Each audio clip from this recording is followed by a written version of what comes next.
Pemirsa, kita akan memasuki kabar Nampak-Nambayan. Kecelakaan beruntun terjadi di turunan jembatan kembar Simpang 3 Jalan S. Parman, Banjarmasin malam Minggu 11 Januari 2025 sekitar pukul 20:30 waktu Indonesia Tengah. Kecelakaan terjadi diduga lantaran salah satu truk tronton yang paling belakang remnya blok. Waya turun jembatan dari arah Jalan Hasan Basri menuju Jalan S. Parman sehingga meluncur bebas menabrak beberapa buah kendaraan yang berada di depannya. Kecelakaan beruntun terjadi di turunan jembatan kembar Simpang 3 Jalan S. Parman, Banjarmasin malam Minggu 11 Januari 2025 sekitar pukul 20.30 WITA. Insiden ini melibatkan 7 buah kendaraan, diantaranya 3 mobil, 2 buah kendaraan roda 2, 2 truk tronton.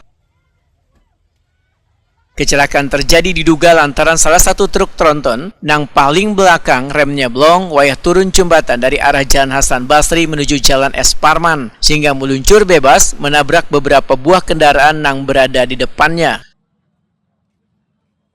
Suryani, salah seorang korban Wetakuni Prima TV, memadahkan terkejut lantaran secara tiba-tiba ada truk yang merujuknya matan belakang. Akibat benturan yang cukup keras mengolah kendaraannya hancur.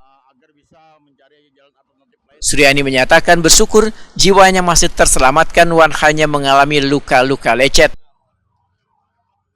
Ini kan lewat peniming gini ya sudah kan, kemarin kena nih yang lainnya loh, hampir imbasnya kena aku, itu aja. Kenapa Benon? Hah? Kenapa Ben? Kendaraan yang lain. Itu aja. Lupa kah? Lupa jawabnya. Itu aja. Cuma aku nih jatuhnya ke sana, sini, itu aja. Dep. Siapa nggak Suryani. Ya.